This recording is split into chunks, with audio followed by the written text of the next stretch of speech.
Hi, thank you so much. మీరందరూ నా కంటెంట్ని లైక్ చేస్తున్నారు, సబ్స్క్రైబర్స్ మెల్లిమెల్లిగా వస్తున్నారు, ఆర్గానిక్గా it's happening. Thank you very much. Likes వస్తున్నాయి, కామెంట్స్ వస్తున్నాయి. ఇంకా కొంచెం బాగా ఎంకరేజ్ చేస్తారని ఆశిస్తా. సో ఇప్పుడు నేనేమనుకుంటున్నానంటే, కొన్ని ఏం చేస్తానంటే విజువల్గా ప్రజెంట్ చేస్తాను, కొన్నేమో ఇలా నేను చెప్తా. సో ఇవాళ నేను చెప్పబోయేది, నేను చాలాసార్లు చదువుకుని నవ్వుకున్న ఒక కథ. యాక్చువల్లీ అది నాటకం. దాన్ని రాసింది చో గారు. దాని పేరు సరస్వతి శపథం. ఏంటో అన్ని సరస్వతి అంటున్నారు అని కాదు, యాక్సిడెంటల్గా అలా కుదిరింది. సో ఈ నాటకాన్ని ఒకప్పుడు, అంటే కొన్ని దశాబ్దాల క్రితం 20,000కి పైగా ప్రదర్శనలు ఇచ్చారు, అన్ని హిట్ అయ్యాయి. సో నేను దీన్ని తమిళ్లో చూశాను, నాకు నచ్చింది ఆ కథ, ఫన్నీగా అనిపించింది. అది ఇప్పుడున్న సొసైటీకి కూడా అప్లికబుల్ అనిపించింది, అందుకని మీతో షేర్ చేసుకుంటున్నా.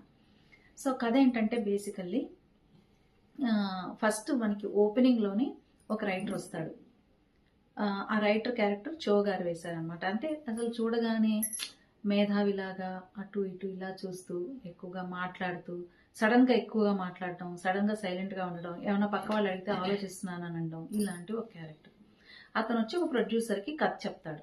ఆ ప్రొడ్యూసర్ ఏంటంటే, తన పేరు చెప్పగా, నువ్వా బాబు, ఎప్పటి నుంచో నన్ను ఫోన్లు చేసి అసలు చంపుతున్నావు, సరే రా ఏం చెప్తావో చెప్పు అని కూర్చోబెడతాడు. కూర్చోబెడితే అతను, సార్ ఇది ఒక కమర్షియల్ సినిమా, ఒక హీరో కదా అని అంటాడు. సరే చెప్పు అని అంటే, hero sir auto driver sir. అప్పటికి భాష సినిమా రాలా, జస్ట్ చెప్తున్నా. So hero sir auto driver sir. వాడు ఆటో వేసుకొని అలా వెళ్తూ ఉంటే వీధిలో ఉన్న ఆడపిల్లలందరూ అలా చూస్తాడు సార్. అబ్బా, హీరో ఎంత బాగా ఆటో డ్రైవ్ చేస్తున్నాడు, ఎంత బాగా ఆటో తోలుతున్నాడు అని అమ్మాయిలందరూ అలా చూస్తూ ఉంటారు సార్.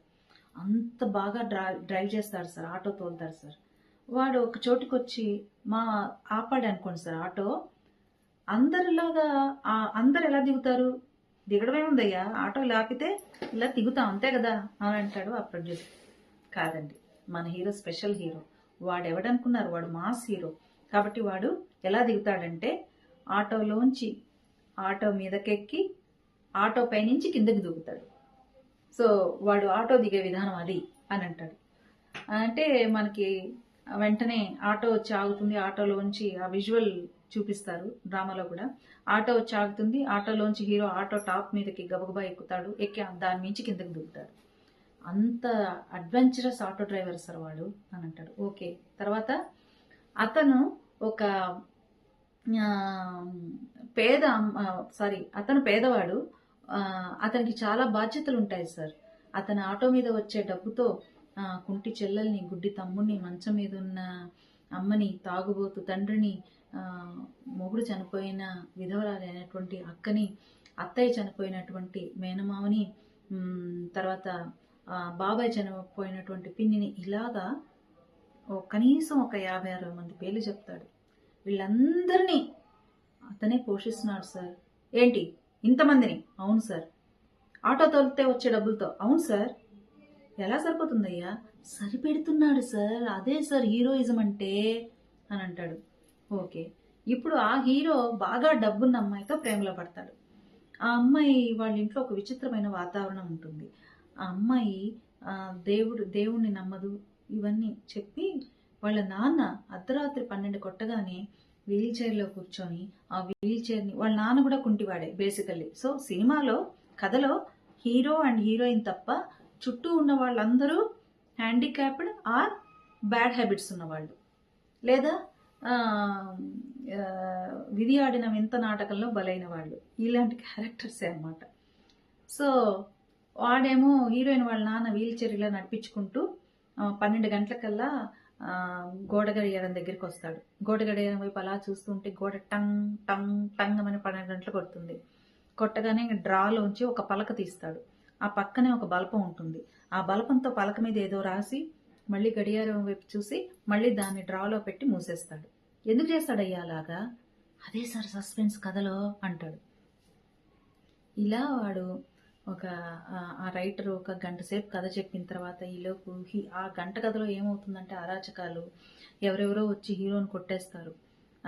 హీరోని కొట్టేసరికి హీరో ఏమో ఒంటి నిండా దెబ్బలతో ఆసుపత్రిలో ఉంటే అప్పుడు హీరోయిన్ అసలు అమ్మ దేవుణ్ణి నమ్మదు కదా, వెంటనే గుడికెళ్ళి కొత్తిమీర కట్టలు 2 చేతిలో పట్టుకుంటుంది. పట్టుకుని అమ్మా కొత్తిమీర అమ్మా కొత్తిమీర అమ్మా కొత్తిమీర అమ్మా దయచూపు తల్లి కొత్తిమీర అమ్మ అని చెప్పి కొత్తిమీర తల్లికి పాట పాడుతూ డాన్స్ చేస్తుంది. దాంతో హీరో ప్రాణాలతో బయటకు వస్తాడు.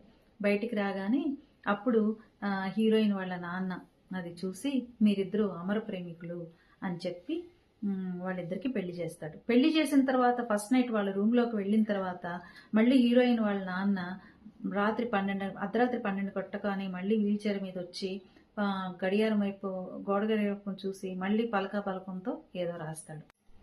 సో ఈ కథ వీడు చెప్తూ ఉంటే ప్రొడ్యూసర్ ఏమో రైటర్కి పాపం మీరు చాలాసేపటి నుంచి కథ చెప్పారు, అలసిపోయారు, ఇదిగో తీసుకోండి అని చెప్పి కప్పులో టీ పోసి కప్పు సాసరు ఇస్తాడు. ఇచ్చేసరికి సాసరు ఇలా పట్టుకొని కప్పులో ఉన్న టీ తీసుకొని జోబులో పోసుకుంటాడు.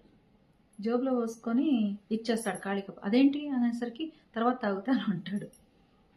సో ఇలాంటివి ఎప్పుడు కొన్ని దశాబ్దాల క్రితమే అనమాట. ఇవన్నీ ఇప్పుడు ఇలాంటి జోకులు జబర్దస్త్లో వాటిలో వస్తున్నాయి ఇప్పుడు.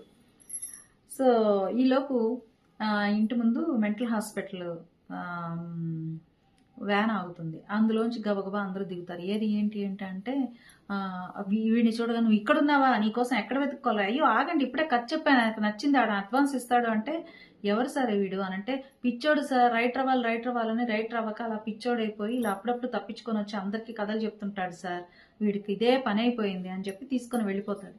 కానీ ఈ ప్రొడ్యూసర్ ఏం చేస్తాడు, ఆ కథని సినిమా కథ తీస్తాడు. తీసేసరికి ఆ సినిమా హిట్ అవుతుంది.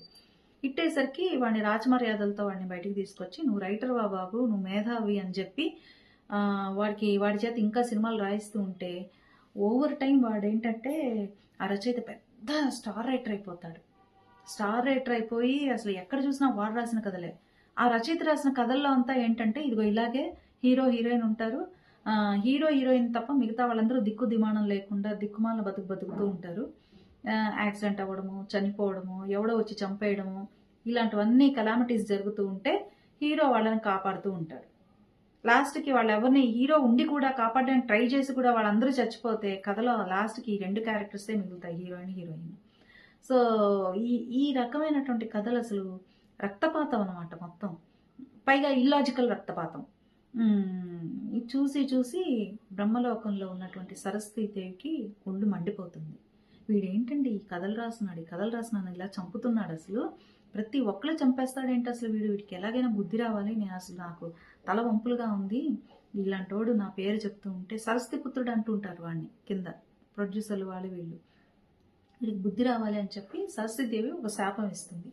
ఆ శాపం ఏంటంటే ఆ మన్నాడు నుంచి వాడు రాసేవన్నీ కూడా నిజమైపోతూ ఉంటాయి.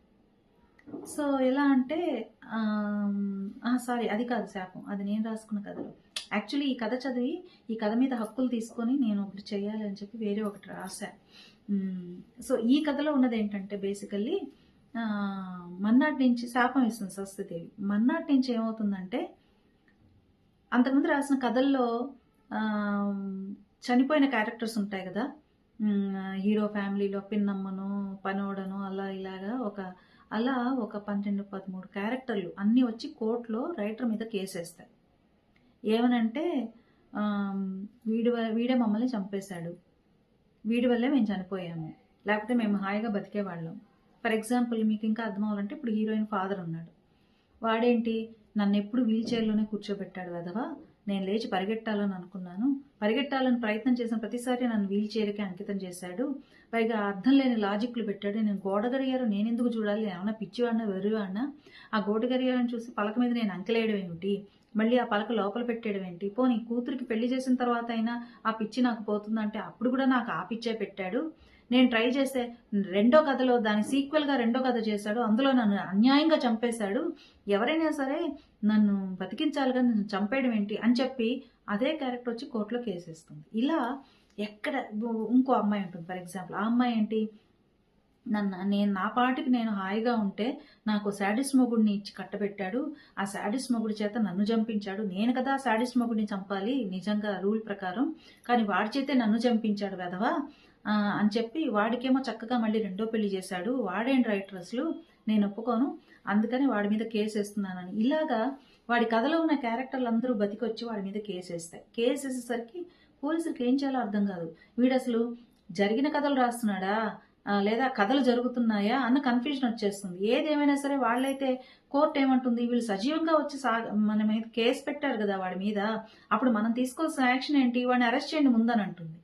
అనేసరికి ఇప్పుడు పోలీసులు రైటర్ని అరెస్ట్ చేసి జైల్లో పెడితే వాడేమో నేను ఏ తప్పు చేయలేదు, నేను నిజాయితీ పరుని, వాళ్ళు ఎవరో నాకు తెలియదు, నేను కథలు రాయడం తప్ప అని వాడి స్టైల్లో వాడు నినాదాలు చేస్తూ ఉంటాడు. చేస్తూ ఉంటే కొద్ది రోజులు అయ్యేసరికి వీడి పరపతి పోతుందేమోనని సరస్వతిదేవి అనుకుంటే వాడు రాసిన కథలో పాత్రలని సజీవంగా వచ్చాయి. వాడు జీనియస్, వాడు మేధావి అని చెప్పి ఉన్న పేరు ఇంకా పదింతలై కూర్చుంటుంది. కూర్చుని హీఈస్ అ జీనియస్ రైటర్ అని చెప్పి వాడికి ఒక అవార్డు కూడా ప్రకటిస్తుంది ఒక రచయితల సాహితీ ప్రపంచం. దాంతో బ్రహ్మదేవుడు నవ్వుతాడు. నవ్వి నువ్వు చేసిన దానివల్ల వాడికి ఇంకా పేరు వస్తుంది, వాడి కమర్షియల్ వాల్యూ పెరుగుతుంది, అది ఇంకా తెలివి తక్కువతాను, వాడు ఇంకా వెర్రి కథలన్నీ రాసి కూర్చుంటాడు, అందుకని నువ్వు చేసిన దీన్ని ఉపసంహరించుకో అనేసరికి మర్నాడు కోర్టులో తీర్పు ఉంటుంది. అది అంటే క్యారెక్టర్స్ ఏవి రావు. రాకపోయేసరికి ఇప్పుడేమవుతుంది, వీడు అసలు నిరపరాధి, వీడు ఏ తప్పు చేయలేదు అని చెప్పి వెంటనే బయటకు వచ్చి నా మీద నాకు వస్తున్న ఖ్యాతిని తట్టుకోలేకే కొంతమంది నా మీద కుట్ర పన్ని ఈ విషయాన్ని ఇది ఇలా చేశారు అని చెప్పి వాడు స్టేట్మెంట్లు ఇవ్వడం, వాడు ఇంటర్వ్యూలు ఇవ్వడం. చివరికి సరస్వతీదేవి తలపట్టుకొని కూర్చుని ఈ మనుషులు మాత్రం నేను బాగు చేయలేను, రానున్న కాలంలో అన్నా కనీసం ఎవరైనా కొంచెం మంచి కథలు రాస్తే వాళ్ళని దీవించడానికి సిద్ధంగా ఉండడం తప్ప ఇప్పుడైతే సాహితీ ప్రపంచం రచయితలు అందరూ పాడైపోయారు.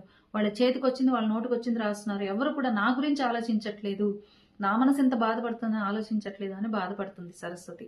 అది సరస్వతి శబదం. నేను ఈ బుక్ రైట్స్ తీసుకొని తెలుగులో ఒక కథ రాసా వేరేగా. సో అది ఒక హీరోకి చెప్పాను, ఆయన చెప్పినంతసేపు నచ్చింది అన్నారు, కానీ స్పూఫ్లా ఉంటుంది ప్రస్తుతం ఉన్న సొసైటీకి, అంటే సిన్స్ ఐ నో ఎవ్రీబడి, చేయలేను అని అన్నారు. బట్ ఎవరైనా కొత్తగా ఎవరైనా నాకంటూ ఏదన్నా ఒక టైం వస్తే, మనకి కూడా ఒక టైం వస్తే, మన దశ కూడా తిరిగితే అప్పుడు నాకు దీన్ని చేయాలని ఉంది. బాగుంది కదా చో గారు రాసిన సరస్వతి శబదం. మీకు నచ్చినట్లయితే లైక్ చేయండి, సబ్స్క్రైబ్ చేయండి, షేర్ చేయండి. ఓకే, సో నేను ఇవాళ చెన్నై వెళ్తున్నా. అక్కడ వేరే వర్క్కి సంబంధించి ప్రాజెక్ట్కి సంబంధించిందే.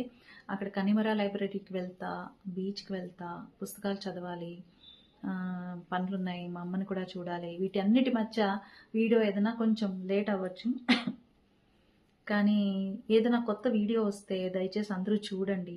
చూసిన వాళ్ళల్లో ఒక 10% కూడా సబ్స్క్రైబ్ చేయట్లేదు. చూసిన వాళ్ళందరూ సబ్స్క్రైబ్ చేయడానికి ప్రయత్నం చేయండి. ఇది ప్యూర్గా సాహిత్యపరమైనటువంటి వీడియోస్, కథలు పెట్టాలనుకుంటున్నా. అప్పటికి చిన్న చిన్న షార్ట్స్ చేస్తున్నాను, కానీ వ్యూస్ రావాలి కాబట్టి కొద్దిగా చివరికంటా చూడండి. చూసిన వాళ్ళు కొంచెం సబ్స్క్రైబ్ కూడా చేయండి. It helps me. It helps the channel. Thank you so much.